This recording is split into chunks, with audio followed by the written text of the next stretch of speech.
Kalau minggu lepas dalam preview kita kata this was selepas sekian lama ini adalah pertemuan di antara dua pasukan yang masih lagi sedang berada dalam fasa cuba memahami diri sendiri, right? Tetapi apa yang kita dapat adalah peringatan kepada zaman-zaman kegemilangan El Clasico, di mana ada elemen of pergaduhan, pertelingkahan. Tidak ada Sergio Ramos kebencian. Tidak ada Sergio Ramos tapi nampak seolah-olah ada kelibat dari kat situ. Kalau dulu Pepe dan Sergio Ramos akan menjadi protagonis utama, sekarang El Clasico telah mendapatkan protagonis yang baru. Lamine Yamal dan juga Vini Junior. Vini Junior. Dua protagonis baru yang saling membenci. Aku faham ramai yang kritik, ada yang kritik Vini Junior kata oh kau pun childish apa semua. Ada yang kritik Lamine Yamal kata you also need to keep your mouth shut. Ada yang kritik Carvajal. Ada yang kritik Carvajal, oh patut kau dah call dia privately, personally, kan main Spain sama-sama, takkan tak boleh borak tepi. Frankie de Jong cakap begitu, takkan tak boleh borak tepi.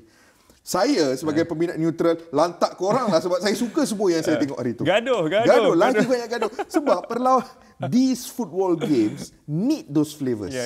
Dia memerlukan flavor tersebut. Tanpa flavor tu, kalau semua, bukanlah kita nak encourage violence sampai nak bertumbuk dan muka berdarah sampai injet, tak adalah. Tetapi there needs to be an element of hatred. Dia kena ada in these rivalries. Spicy tu kena ada sikit, Kish. Kita dah intro dekat seminit dah ni. Disebabkan terlalu panas perlawanan ni, kita tak sentuh lagi pun pasal perlawanan. Saya nak sentuh sikit pasal perlawanan itu. Awak rumuskan je perlawanan terus. Perlawanan itu berakhir dengan keputusan 2-1 untuk pasukan Real Madrid dan ini adalah keputusan yang secara jujurnya mereka mahukanlah. Sebab kalau menang, gap mereka dengan Barcelona ni dah 5 poin. Dan 5 poin adalah satu jurang yang sangat berharga untuk mereka. Kerana selepas ini kita tahu in the next leg nanti, Kish, mereka akan kembali ke nukam yang penuh. Kerana pada ketika itu, saya tak tahu. Ini pun satu lagi dengan Barcelona, saya pun tak tahu. We never know. Tapi dijanjikan bahawa nukam sudah pun bersedia untuk kapasiti penuh dan untuk mendapatkan satu perlawanan yang terbaik Klasiko nanti di second round nanti. Tetapi untuk first round ni, it is Real Madrid's Kish. Daripada awal perlawanan tersebut, Real Madrid menerusi front three yang sangat-sangat baik. Bermula dengan sangat-sangat baik. Mbappe, Bellingham dan juga Vini Junior. Terutamanya Vini Junior, permainan dia, saya akan sampai ke attitude dia sebentar lagi, tetapi permainan dia adalah permainan terbaik yang ditampilkan oleh Vini Junior mungkin sejak awal tahun 2025. Kerana selepas beliau kalah Ballon d'Or di tangan Rodri pada musim lalu, tidak ada banyak yang dilakukan oleh beliau dalam big games, Kish.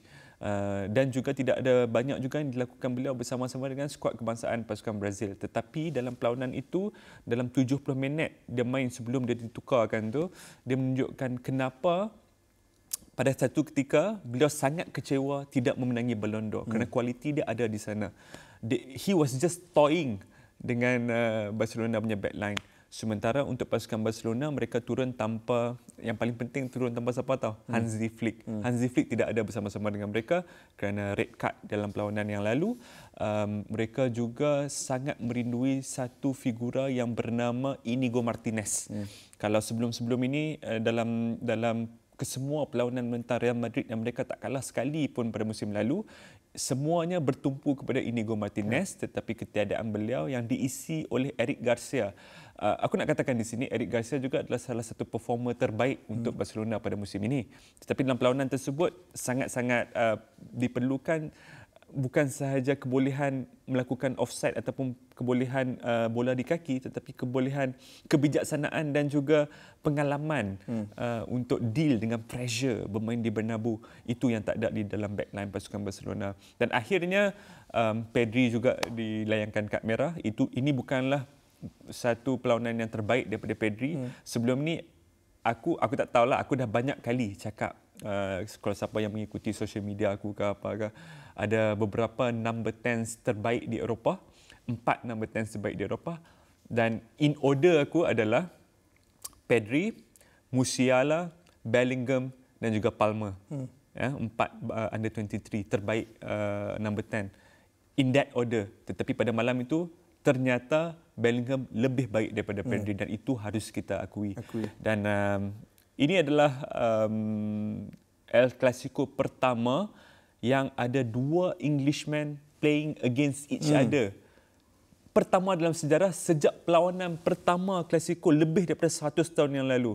Aku tahu Gary Lineker pernah menjaringkan hat-trick untuk Barcelona. Aku tahu David Beckham dan juga Michael Owen, juga Jonathan Woodgate juga pernah bermain untuk pasukan Real Madrid. Tapi tak pernah ada Clasico yang each team ada Englishman. Ini adalah first. Marcus Rashford menentang Bellingham and 1-0 to Bellingham. Jude Bellingham.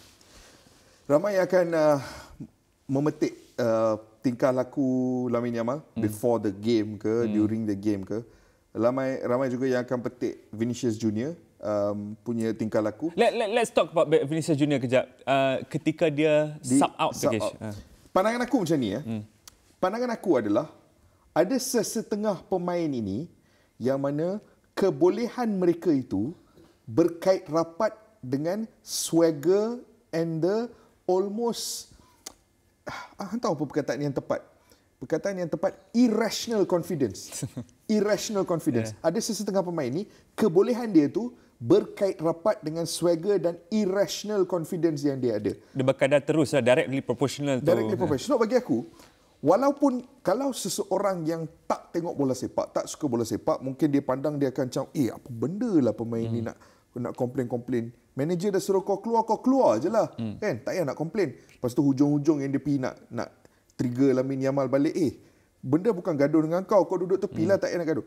Tapi dalam otak aku, bila aku tengok semua benda tu, it's the same with Lamine Yamal. Lamine Yamal punya trash talking, Lamine Yamal punya tu, all that connects to his ability. Kalau kita suruh dan paksa individu-individu ini untuk tame their characters, untuk kurangkan attitude, untuk perlahankan karakter mereka dan untuk what perkataan bahasa Melayu tame tu apa? Menjinakkan. Untuk menjinakkan. Jinak sebenarnya perkataan yang tepat. Untuk menjinakkan karakter masing-masing, I think they lose a version of the player. Aku rasa dia akan hilang that bit of swagger yang menjadikan mereka pemain yang luar biasa. Kalau aku suruh Lamine Yamal jinakkan percakapan hang, jinakkan perangai hang luar padang, aku rasa he would be a different player on the pitch. Dia adalah pemain yang kita nampak di atas padang kerana di luar padang tu dia ada behave arrogance, like he is the best. Lamine Yamal believes he is the best player on the planet, no one is close. But Vinicius also believes he is the best player on the planet and no one is close. Dan disebab itulah kita dapat that sort of clash between these two. Ya, aku faham maksud hang.